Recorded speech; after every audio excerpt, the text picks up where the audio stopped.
Let's head on out to New York for a Giants preview with our friend Paul Schwartz from the New York Post on your home of the Dallas Cowboys via the D&M Leasing Hotline. Good morning, Paul. How are you?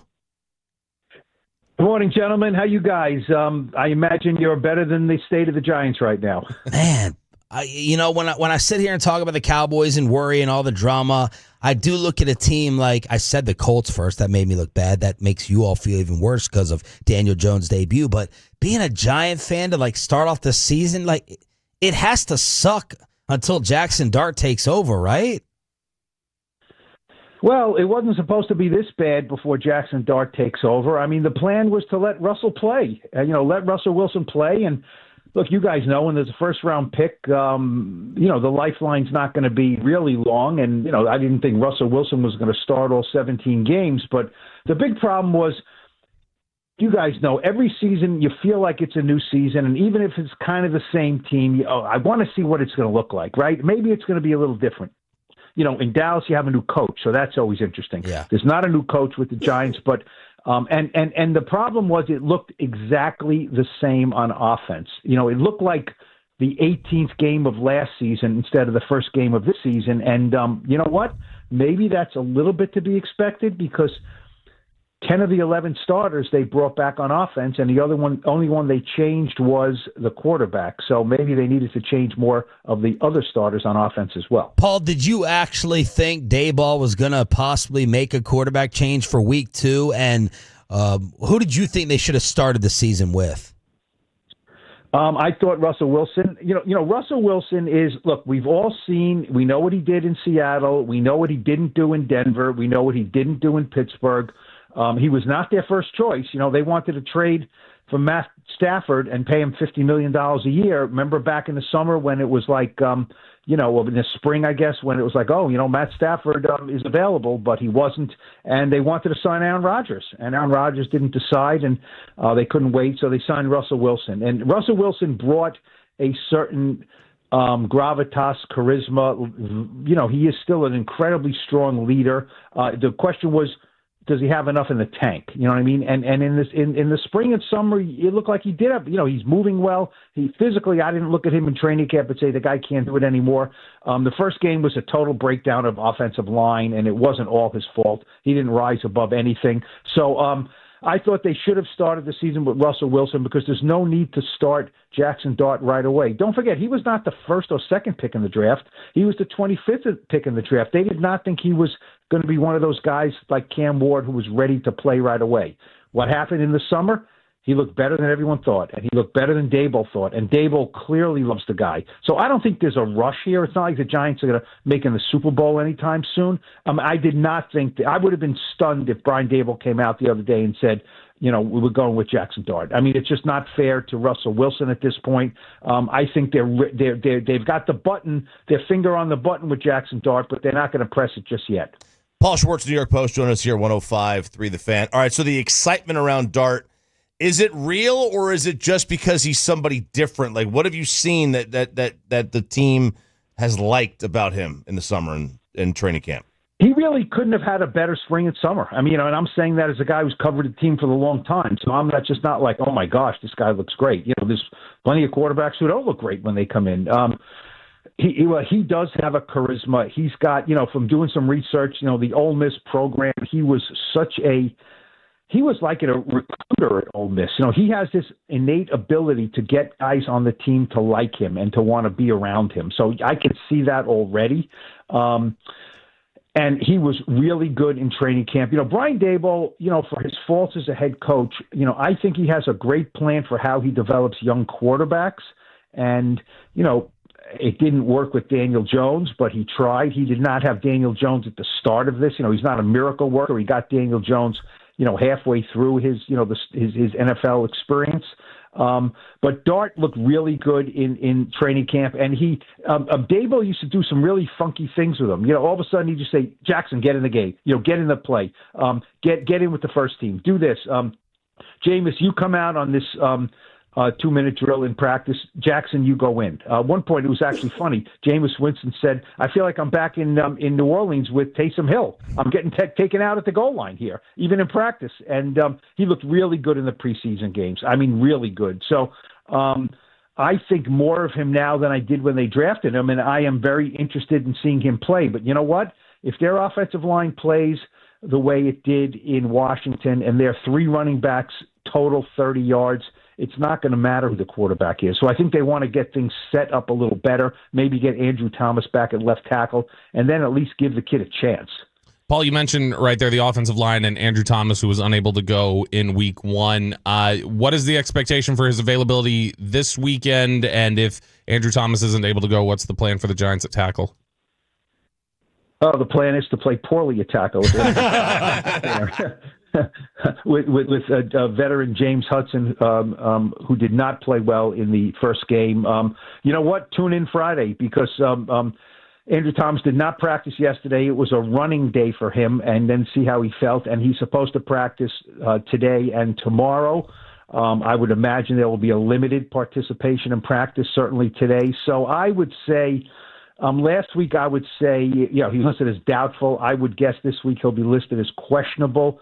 I wouldn't bet on him playing because, he's coming off Liz Frank, and you guys know it's not a receiver or a cornerback or an edge rusher who you can say, you know what, he's ready. He's not ready for full time. Let's play him 14 snaps. We'll put him in on third down. He's the left tackle. You can't put him in on third down. I guess you could have him play 2 series and then have him sit a third. But that's not great for continuity on the offensive line. But, they're kind of desperate. So if he can play, he will. I really don't have a great answer. I would guess right now, if you asked me to lay $100 on it, I would say he won't play. And even if he does play, I can't see him playing 65 snaps. Paul Schwartz from the New York Post joining us here on 105 Through the Fan. Paul, what's the level of concern among Giants fans that some of these blow-ups or some of these issues that have occurred with Malik Nabers in the first 2 years already might be kind of laying the foundation for a split at some point? No, none as far as a split. I can't speak for all fans. Fans get worried about, what they're having for breakfast in the morning, and if they don't want to use their New York Giants, cup or something because the Giants had a bad game, But And Malik really talked about it. Not really. He talked about it yesterday, and he said, "Well, I have NBF. I have natural bitch face," which is not exactly the phrase, right? I think it's resting bitch phrase resting. We got it, Paul. We got the B word. We got it. You got it. We got it. You got it. The FCC is not going to jump in here, right? I don't know. Our boss might. We're okay, but he did say it, and Malik and Daboll are kind of similar. They're hotheads in a little bit of a sense, and they're very highly competitive. Look, when you're losing all the time, and he was targeted 12 times and caught 5 passes. That's not 12 targets is great. 5 catches is not great, and so he's frustrated. So I don't think. I've been around him for 1 season and part of this season now. I don't think Malik Nabers is a problem. I think he is young and he gets frustrated and he knows he's good and the Giants know he's good, and it's incredibly frustrating to him when they don't score a lot of points and the quarterbacks can't get him the ball and he runs a good route and he looks back and the quarterback's on his back because the offensive line can't protect. So I don't think it's any more than that. So I know, look, they lose, and there's a between the first and second quarter, you see the 2 guys yelling at each other. But Malik said it wasn't get me the ball or anything like that. He knows he's a good player, and the production's not there. So I think it's that. I think it's too early to say that there's a problem there. He's not that kind of a guy. Paul, were you surprised they brought Daboll back? And what does he really have to do to keep his job? Well, some people think he just has to play Jackson Dart, right? And it's a lifeline. I don't think it goes that far. Look, they went from 9 wins his first year. He was the NFL Coach of the Year. Then it went 6 wins the next year. Daniel Jones got hurt, so that was kind of a, you don't get a pass because it's not like Patrick Mahomes getting hurt, but he was their starting quarterback coming off a decent year. And then, so they go from 9 to 6 to 3. So I thought it was very tenuous, that he would come back. But John Mara has said many times, I can't keep on firing guys after 2 years. I just can't do it. He did it with Ben McAdoo. He did it with Pat Shurmur. He did it with Joe Judge. And he just, I can't keep on doing that. So Brian Daboll got a reprieve because of that. Because the owner said, I can't be one of those franchises that just fires guys, even though the record would indicate that you certainly could fire him. He knows that Daboll and Joe Shane, the GM, came together from Buffalo, and they get along great. So there's no friction there. That's good. What does he have to do? You can't win 3 games again. I know people think, well, if they put Jackson Dart in, then he gets a get out of jail card. But you know what? Jackson Dart also has to come in and play well, right? And has to win a few games. John Mara can also look at this after the season and say, okay, Jackson started 12 games. He didn't look good. So I'm not going with the theory that I can't bring in somebody else to work with Jackson because that would be, a lack of continuity. I don't want continuity because Jackson didn't look good. There's no guarantee he will come in and play well. So I think they need to win some games. They can't win 3 or 4. The schedule's really hard. I think Jackson Dart has to come in and play well. And John Mara said at the end of last year, I have to be, ask, what do these guys have to do next year to stay? He didn't give a number or playoffs. He said, I have to be in a better mood at this time next year than I am now. I would say the best litmus test is at the end of the year, does John Mara and the majority of the fans look at it and say, oh my God, thank God the season's over? Or do they say, you know what? We weren't great, but I'm kind of looking forward to 2026 with Jackson Dart and what we have. We didn't do great, but I think we see signs here. That's the key. Look, they're not a great team. They're probably not a good team.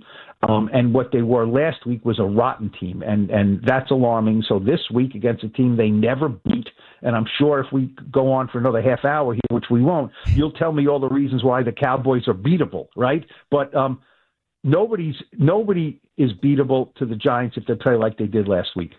Paul, you mentioned there that you don't feel like the Giants are a great team, and they may not even be a good team. But if the Giants were to come in here and win this game on Sunday against the Cowboys, what is it you think what does that look like? Like, how do you think they're doing that? Is that just feeding Malik Nabers a ton? Is that Tyrone Tracy gets the ball and is running wild on them? How do the Giants have success to the point that they come in here and upset Dallas? Yeah, I always like that question because it's like, okay, force me to think about how they can win because I spend a lot of time figuring out how they're going to lose, because they don't look good. No, that's good. I would say number one on defense is they stopped the run. They gave up 220 rushing yards last. You guys know the Commanders have a very intricate running scheme, and they have Jaden Daniels, who just is almost impossible to corral. So I won't give them a pass because they weren't a good run defense last year. But I would say if they can make Dak throw the ball, they have good pass rushers. You know what I mean? Abdul Carter is not Micah Parsons, but I think he's the closest thing in the league that can be Micah Parsons and eventually be a Parsons type player. He's the prototype of that.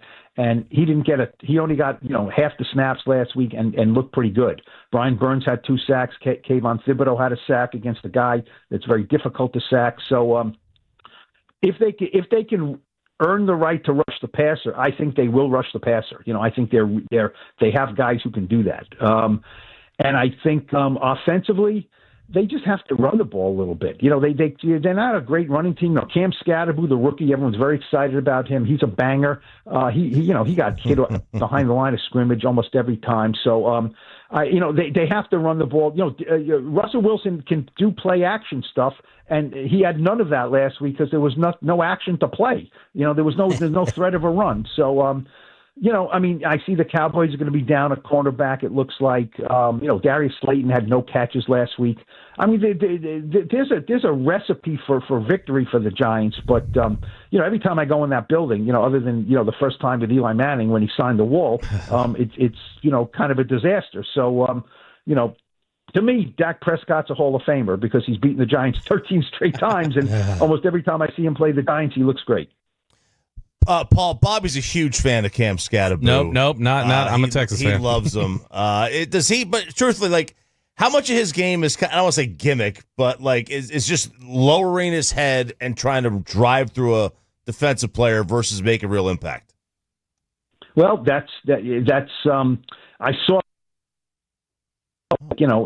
not going to fly in the NFL. You know what I mean? I mean, it's funny because you stand and I talk to Cam Scatterbo, and I'm a little taller than him. You know what? I'm not tall. So, he's now he's I think a little more powerful than me, and I'm not powerful, so that's okay. But look, he's a really good pass catcher. You know what I mean? And that he looked good in the summer doing that, so they need to incorporate that. Tyrone Tracy, the starting running back, is also a good pass catcher. He was a wide receiver before he was a running back. So I don't know yet. I don't know about Cam Scatterbo. Yeah, I mean, I think he'll be able to bounce off tackles in the NFL, but he's got he's shiftiness to him. But yeah, I mean, lowering his head is not going to work. I can't stress enough how last week was so dysfunctional, and that's why Giants fans, just could not, they were pulling their hair out because, I mean, the Commanders won 14 games last year, right? 2 in the regular season and 2 in the playoffs. The Giants won 3. I mean, these teams are not comparable. So to have the Giants lose opening day on the road in Washington is not a disaster. Yeah. But to score 6 points and be in the red zone and look like, the goal line is a force field they can't penetrate is an issue. I mean, if they lost 27-17 and all right, they scored a couple of touchdowns, and they didn't look great. Maybe they had a turnover. But, there's something. I mean, there's literally nothing on offense to build on. Nothing. Not Russ, not the running game, not the passing game, not the protection. So that's why everyone was like, I can't believe this. It's worse than it was last year, and we were sold a bill of goods that it will be better. So, Paul, do the Giants have the worst ownership and front office in the division? Well, I'm not going to say that. I mean, let fans say that. I think they have done some good things in the draft. They do not have the worst ownership in the division. In the division, ownership, no. The Giants have won 2 Super Bowls since the Cowboys have won a Super Bowl. I'm not going to go ownership by ownership here. The Commanders' ownership is new. No, I don't think John Mara is a bad owner at all. At all. I think he's lost his way a little bit and maybe hired some wrong people. And, we could go down a litany of things that maybe he has done wrong football-wise. But no, I think he is his heart's in the right place. I think his head often is in the right place. And, maybe he has to take a step back when he's, involved in the hiring process and things like that. But no, I don't think he's a terrible owner. I think they're in a very bad rut here, and it's a franchise that is in, wouldn't call it disarray. They just they need to get out of this rut. And put it this way, I don't think their roster is terrible. I don't think it's terrible. I said before the season, this is not a roster that should win 3 or 4 games. It's not. The defensive personnel is not bad. It's not. It's actually quite okay, or maybe even good if you go man to man, down the list. It really is not. I thought they overrated their offensive line, and I'm still concerned about that, especially on the interior. They like their players better than I like their players, and we'll see who's going to come out right in that. I thought Russell Wilson had something left in the tank, not a lot, because I'm not blind to what he's done the last few years. And, last week was a disaster on all fronts on offense. So, but no, I don't, I don't need to debate here, but I still don't understand why getting rid of Micah Parsons is a good thing for the franchise. I just don't understand it. I don't understand it. And you know what? I'm sure the Giants offensive linemen, and I saw some of their tweets like, oh, thank goodness. Yeah. Yeah. Good. Goodbye. We don't have to play. They do have to play the Packers once, but they don't have to play Micah twice. Paul, we love having you on every year. Thank you so much. We appreciate the time. Try to enjoy the game and the season. Thanks, guys. Always a pleasure. Take care. Paul Schwartz, New York Post on the D&M Leasing Hotline.